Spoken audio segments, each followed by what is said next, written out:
Pak, Assalamualaikum warahmatullahi wabarakatuh. Ya. Waalaikumsalam warahmatullahi Alhamdulillah. wabarakatuh. Temanya Ya, cukup apa menarik ya kabar? Pak ya. Saya jadi teringat Pak, waktu itu saya pernah diskusi dengan teman saya. Teman saya adalah salah satu kepala cabang bank terbesar di Indonesia. Dia menyatakan bahwa kedepannya itu bank nantinya nggak ada CS lagi, nggak ada teller lagi, karena akan digantikan oleh suatu sistem yang fondasinya adalah dari AI ya Pak ya. Jadi Iya. cukup menarik kedepannya seperti apa Pak. Baik Pak, nanti bagi para peserta sekalian,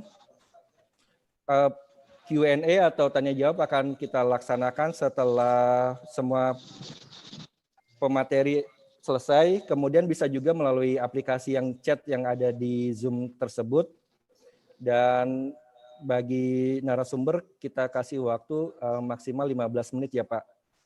Nanti kita akan semua narasumber akan menyampaikan semuanya, 4 narasumber akan menyampaikan semuanya, dan kemudian kita akan melakukan Q&A.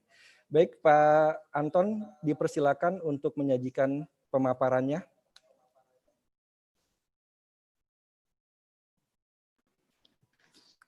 Bismillahirrahmanirrahim. Assalamualaikum warahmatullahi wabarakatuh. Selamat pagi dan salam sejahtera untuk kita semua. Ya, sebelumnya saya menyampaikan banyak terima kasih. Ya, merupakan satu kehormatan bagi saya untuk bisa menyampaikan sharing ya dalam sesi ini ya, webinar nasional.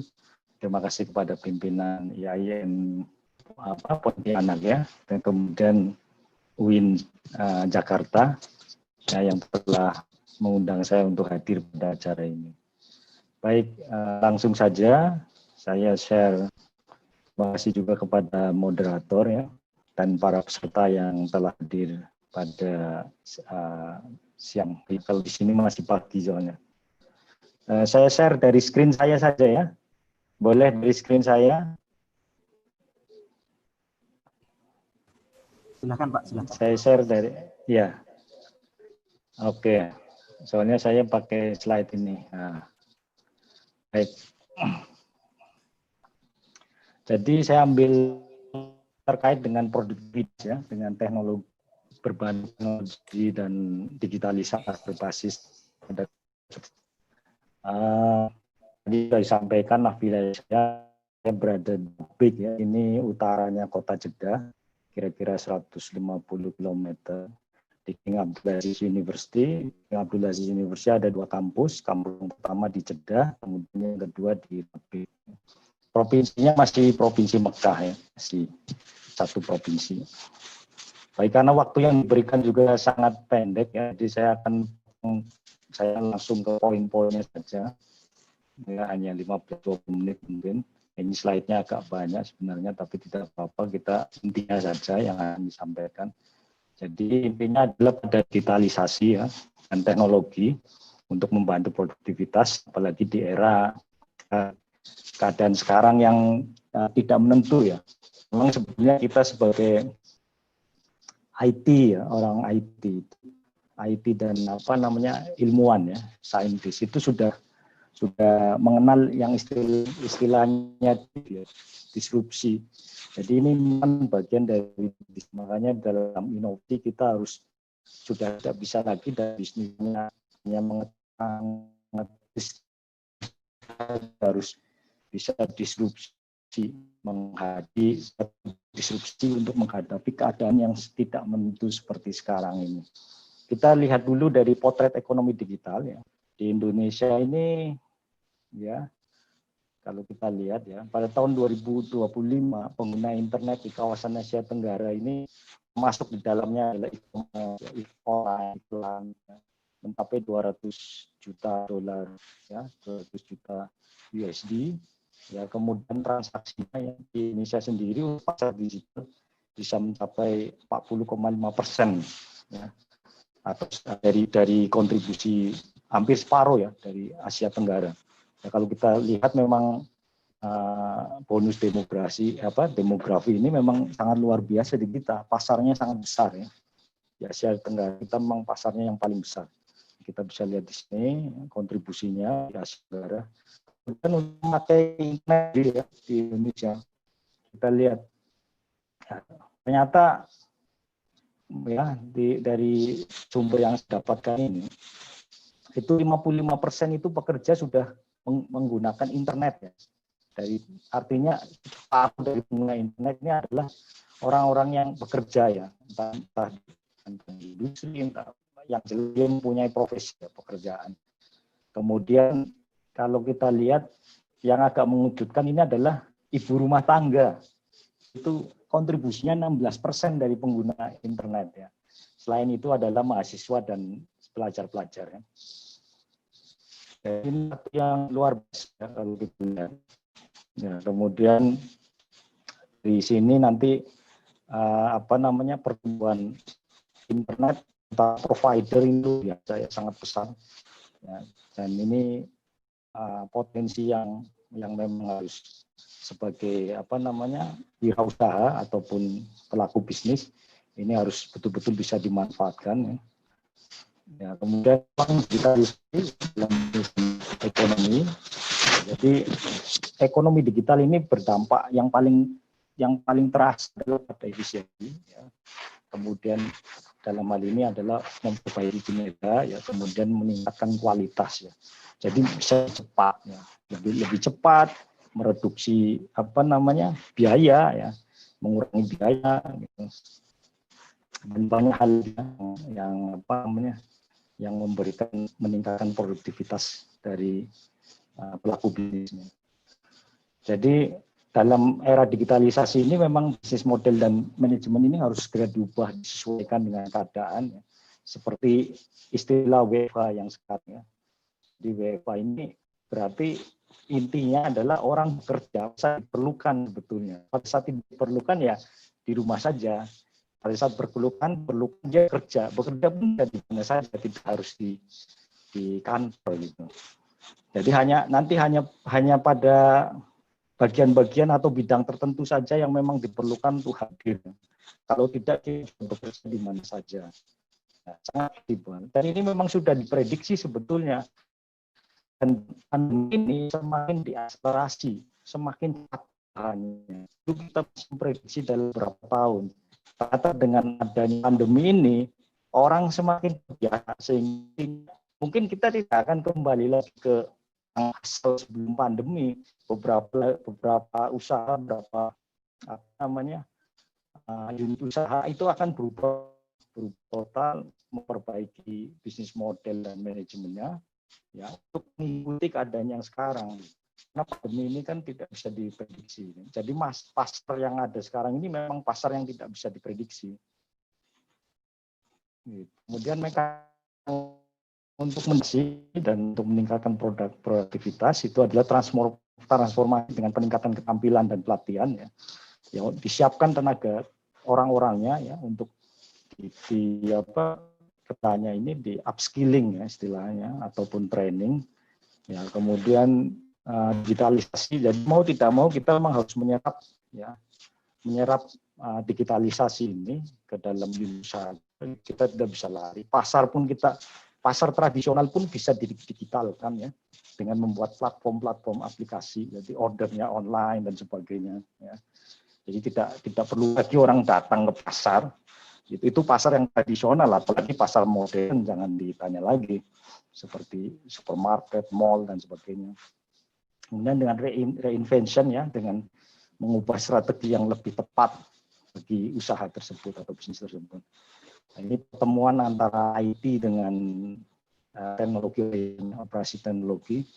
Ya, jadi di sini sebetulnya adalah software nantinya ya. Yang akan bekerja itu nantinya adalah software, hardware-nya dengan device dan sebagainya. Kemudian software inilah yang nanti akan ditanamkan kecerdasan buatan dalam software tersebut, embedded system dengan kecerdasan buatan, teknologi kecerdasan buatan. Ya, kemudian disruptive innovation ini yang harus kita buat sekarang. Ya. Jadi inovasi disrupsi ini adalah membuat suatu yang kompleks ya dan mahal menjadi lebih simpel dan cepat ya, sehingga akan membentuk satu customer baru, ya. Membentuk customer baru, bukan customer yang sudah ada. Customer yang sudah ada mungkin ada yang berminat, ada yang tidak. Tapi yang jelas akan membentuk satu set customer baru ya, yang inilah yang akan diberdayakan ya oleh para bisnismen ataupun pelaku-pelaku bisnis ya, pelaku usaha. Beberapa example of disruptive innovation ya. Jadi ya semuanya sudah sekarang kita mengalami sendiri ya. Ya semuanya serba online ya. Jadi ya kayak kamus atau apa itu sudah sekarang sudah kita mau buka semuanya pakai Google kan, mau cari apa-apa di Google. Kemudian kamus, buku-buku yang tradisional ya itu sudah mulai hilang ya, mulai semua pakai e-book dan sebagainya. Ya, kemudian apa namanya yang kita lihat ini ya siapa yang membayangkan dulu kamera dengan film seperti ini, sekarang orang jualan kamera nggak laku lagi karena sudah tergantikan dengan handphone yang sudah ada kamera di dalamnya. Ya, jadi ini tidak terbayang dulu ya kita foto itu nanti ada yang jadi ada yang tidak. Sekarang foto luar biasa sekali, kita bisa edit dengan intelligent system ya, kita bisa bikin apa namanya gambar atau foto ini sedemikian rupa sehingga bisa dimanipulasi menjadi berbagai jenis tipe ya, mau diprediksi kita umur berapa pun bisa dari foto itu. Nah, itu termasuk dalam kecerdasan buatan sebetulnya. Jadi image prosesnya. Ini beberapa apa namanya contoh-contoh lain dari disruptive technology ya atau innovation. Gitu. Jadi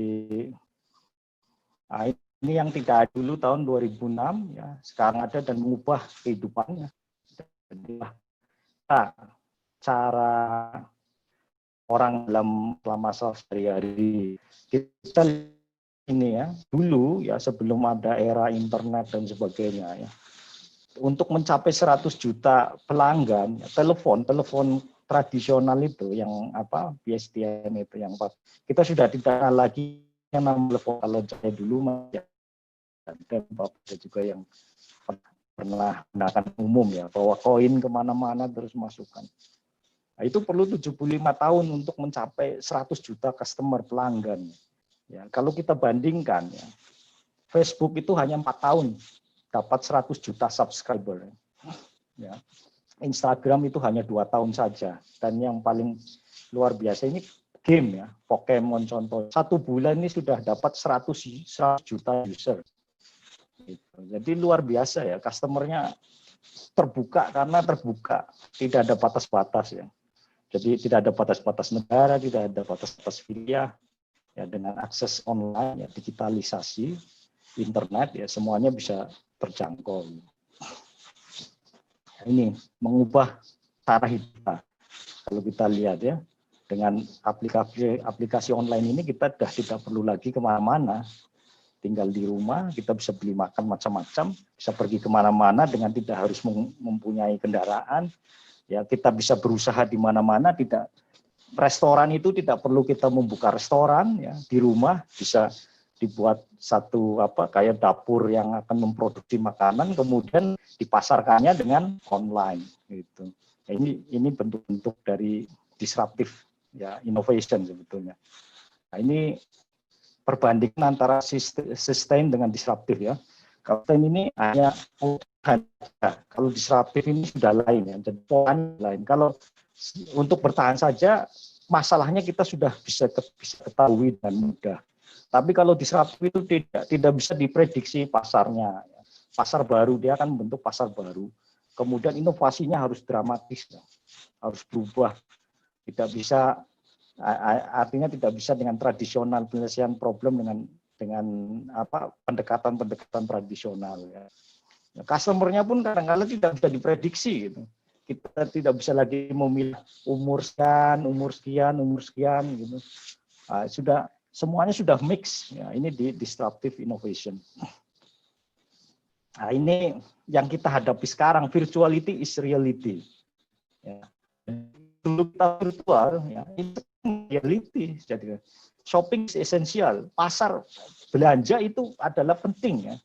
Tapi supermarket tidak. Ya, kita bisa belanja hanya dengan di rumah.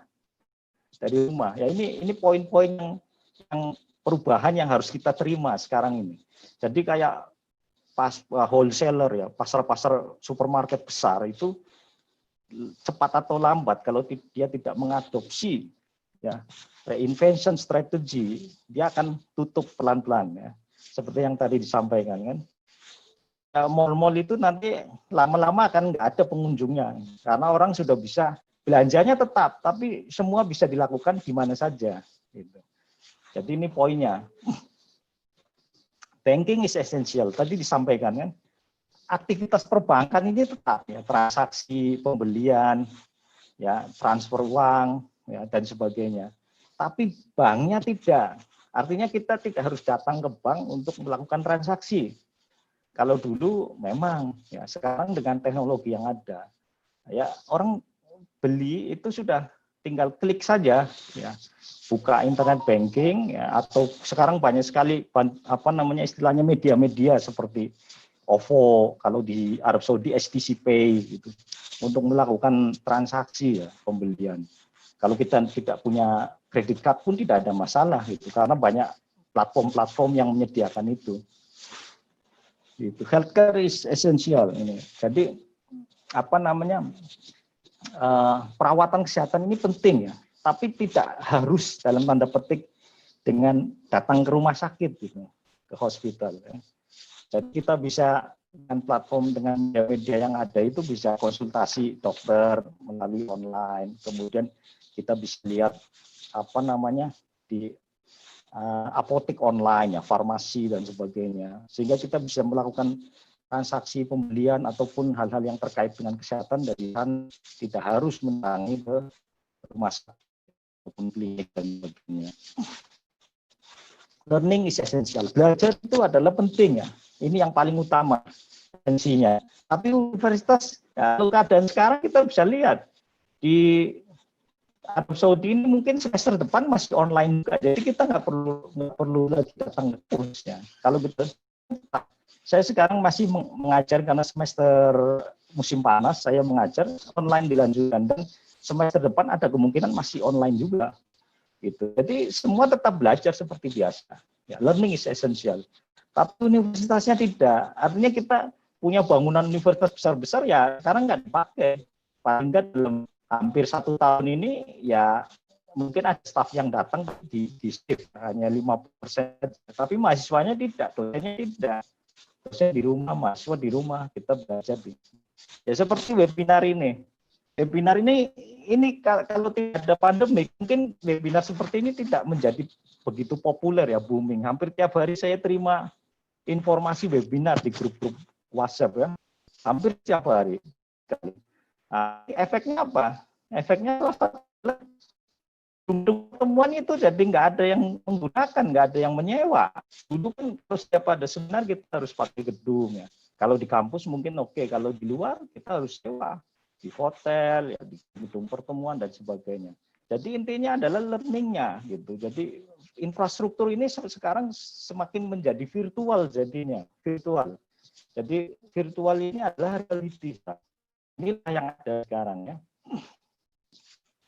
Nah, ini sebenarnya apa itu AI? Artificial Intelligence ini sebenarnya adalah algoritma ya, ataupun tool yang dikembangkan untuk mengimitasi kecerdasan manusia ya, dan mengambil keputusan, yang memberikan reasoning, basic reasoning yang seperti karakteristik pemikiran manusia ya, cara bekerja otak manusia. Ini AI. Jadi bentuknya dalam bentuk algoritma ya, algoritma komputer.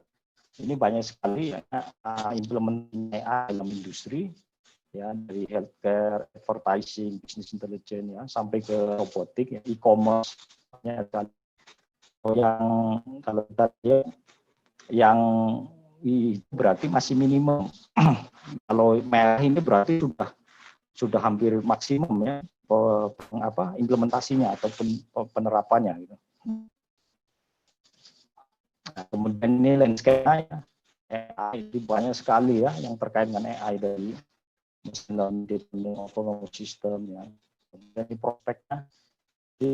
prospek AI ini betul-betul sangat luar biasa karena masalah ini semakin tidak bisa diprediksi ya yang ada di depan kita ini. Jadi dengan AI ini nanti akan bisa dipolakan gitu. Yang kita tidak bisa prediksi dengan AI bisa diprediksi, dibuat satu pola tertentu ya. Kemudian juga ketersediaan hardware yang sekarang memang lebih luar biasa ya, hardware yang mendukung untuk komputasi, proses komputasi dari kecerdasan buatan ini, dan yang besar juga dan market ya, pasar yang potensi. Ini besar. Jadi pasar itu masih sangat besar ini. Tahun 2022 ini masih bisa mencapai 16 miliar dolar. Ini benefit yang bisa didapatkan penerapan AI ini di prediction, ya, customer, ya, automation, monitoring, alert system. Nah ini cara bagaimana kita sebagai pelaku bisnis untuk mendapatkan salah satunya di marketing ya. Ya, marketing ini nanti ada yang namanya istilahnya recommendation system.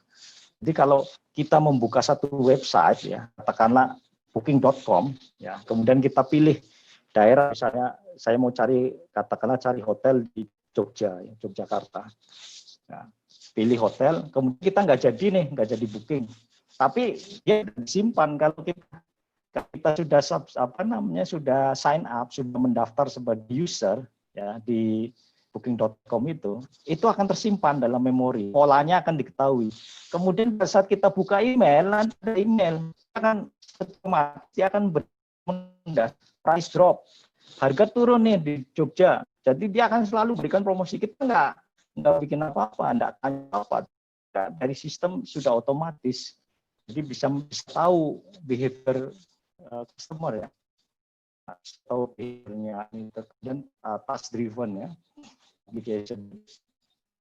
Jadi yang pekerjaan yang istilahnya yang monoton ya, yang tergantikan oleh AI karena sangat mudah untuk dibuat ya aplikasinya. Tapi terkait dengan kreativitas ya, cara berpikir itu tetap orang yang akan melakukannya. Ya, jadi tidak bisa digantikan oleh AI. Kemudian sentiment analysis ya. Jadi ini yang akan membantu para pelaku untuk memprediksi customer behavior ya, perilaku customer-nya ya, pelanggannya perilakunya bagaimana dia. Kalau kita lihat di media itu sudah langsung ditarik semua itu data-datanya, data orang. Kalau kita mengisi dengan benar data itu, maka sudah ada kategorinya semua. Orang ini di kawasan ini sukanya apa, orang ini di kawasan ini sukanya apa, orang ini di kawasan ini, daerah ini umur sekian, jenis sahamnya sering membeli apa. Jadi upload status yang kita buat ya. Nah, ini semua menggunakan AI. Kemudian bisnis proses efisiensi kalau jelas ya. Jadi memang akan membantu efisiensi dan produktivitas. Kemudian kita juga harus dalam semuanya AI itu cocok kan. Kecerdasan buatan itu cocok. Kecerdasan buatannya kalau terlalu sederhana malah tidak bisa membantu gitu, malah rugi karena ada investasinya juga gitu. Jadi harus masalah-masalah yang cocok untuk diselesaikan menggunakan kecerdasan buatan. Ini terkait dengan revolusi industri, memang semua diakses dengan keadaan yang sekarang ini ya. IoT, ya, kecerdasan buatan, future of employment. Ya, jadi ini kemungkinan dalam 20 tahun ya pekerjaan ini diambil oleh AI ya. Ya otomatis nanti dalam bentuk apa, robot, mungkin mesin, ya, mungkin software dan sebagainya seperti telemarketers, ya, auditor, salesperson. Kalau dia mendekati 1 hampir pastikan ya. Tapi kalau di bawah 0,5, di bawah 0,1 ini berarti masih belum pasti ya. Jadi ini urutannya yang akan tergantung nanti dengan teknologi AI. Ya. Kemudian ya ini future of employee ya. Setelah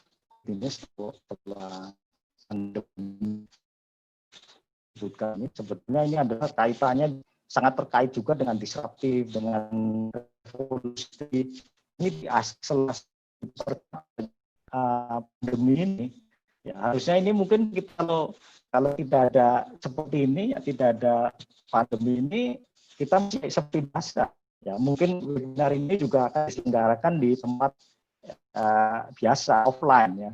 Nah, tapi karena di berubah semuanya, kita bisa bekerja anytime, bisa bekerja di mana saja. Ya, kemudian menggunakan device ya. Ya, semua dipercepat dengan keadaan pandemi ini, dan pandemi ini tidak bisa diprediksi. Jelas ini merupakan satu disruptif ya, sehingga kita perlu inovasi disruptif untuk hal seperti ini. Ya, baik, nah, saya kira itu saja karena waktunya juga terbatas, mungkin sudah lebih malah. Jadi, terima kasih saya kepada moderator. Ya, assalamualaikum warahmatullahi wabarakatuh. Waalaikumsalam warahmatullahi wabarakatuh. Terima kasih atas pemaparan oleh Bapak Profesor Dr. Anton. Cuman Pak, mungkin ada sedikit kendala dari sinyal Pak. Tadi ada agak freeze ya sinyalnya. Mungkin nanti ke depannya bisa lebih baik lagi Pak. Ya, baik. Ya baik. Oke Pak, pemaparan yang Bapak sampaikan tadi, saya jadi teringat Pak, waktu ketika saya kuliah business school, itu ada satu mata kuliah yang namanya Agile and Disruptive Innovation.